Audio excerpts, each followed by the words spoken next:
Camarade président Vladimir Poutine, camarade président chef d'État africain, camarades chefs de délégation, bonjour.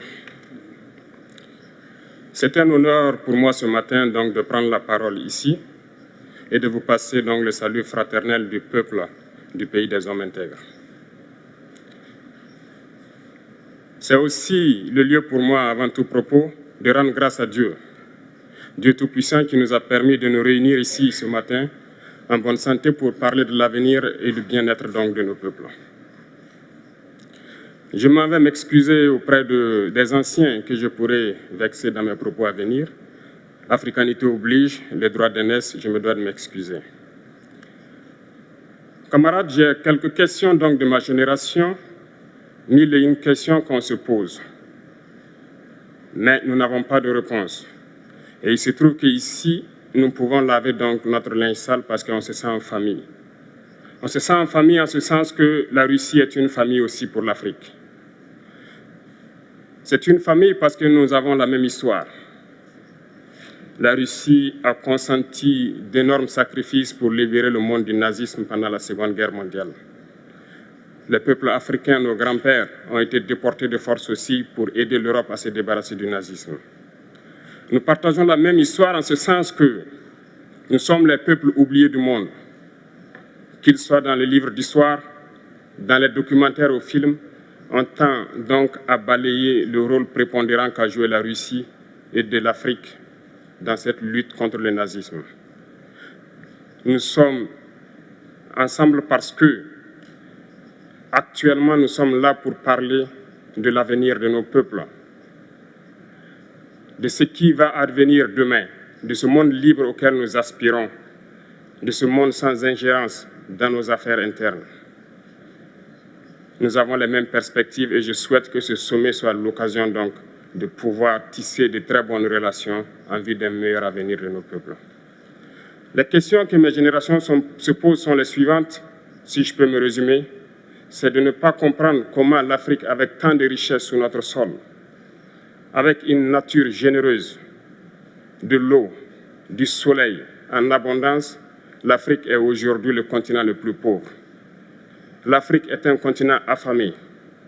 Et comment se fait-il que les chefs d'État traversent donc le monde à mendier? Voici des questions que nous nous posons et que nous n'avons pas de réponse jusque-là. Nous avons l'occasion de tisser de nouvelles relations. Et j'espère que ces relations puissent être les meilleures pour donner un meilleur avenir à nos peuples. Ma génération me charge aussi de dire que, par ce fait de pauvreté, ils sont obligés de traverser l'océan pour essayer de rallier l'Europe. Ils meurent dans l'océan.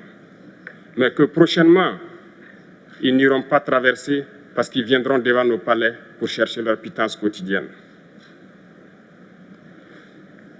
Pour ce qui concerne le Burkina Faso, aujourd'hui, nous sommes confrontés depuis plus de 8 ans à la forme de manifestation la plus barbare, la plus violente du néocolonialisme, de l'impérialisme.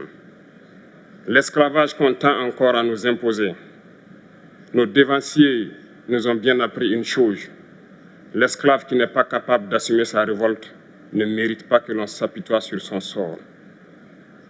Nous ne nous apitoyons pas sur nos sorts, on ne demande pas que quelqu'un s'apitoie sur notre sort. Le peuple burkinabé a décidé de lutter contre l'île terroriste en mesure de relancer son développement.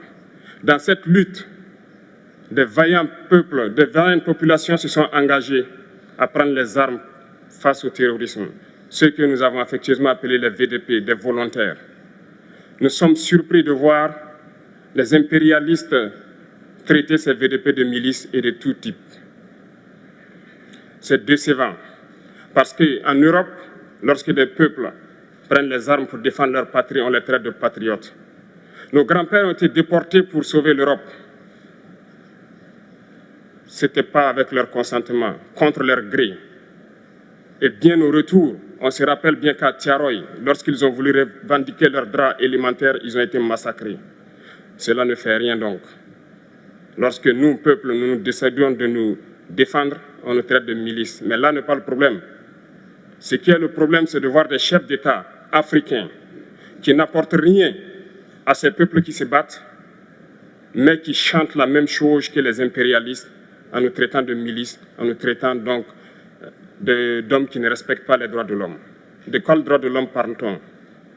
Nous nous offusquons contre cela et c'est honteux. Il faut que nous, chefs d'État africains, nous arrêtons de nous comporter donc en marionnettes qui dansent à chaque fois que les impérialistes tirent sur les ficelles. Hier, le président Vladimir Poutine a annoncé donc l'envoi de céréales en Afrique. Nous sommes bien contents. Nous lui disons merci pour cela. Mais aussi, c'est un message passé à nous, chefs d'État africains, parce qu'au prochain forum, nous ne devrons pas venir ici sans avoir assuré, pour ceux qui ne connaissent pas la guerre, l'autosuffisance alimentaire de nos peuples. Nous devons prendre l'expérience de ceux qui ont pu déjà atteindre cela en Afrique, tisser de bonnes relations ici et tisser de meilleures relations avec la Fédération de Russie pour pouvoir assouvir les besoins de nos populations. Je ne serai pas peut-être long, le temps imparti est très court. Nous sommes obligés de nous arrêter à un moment donné.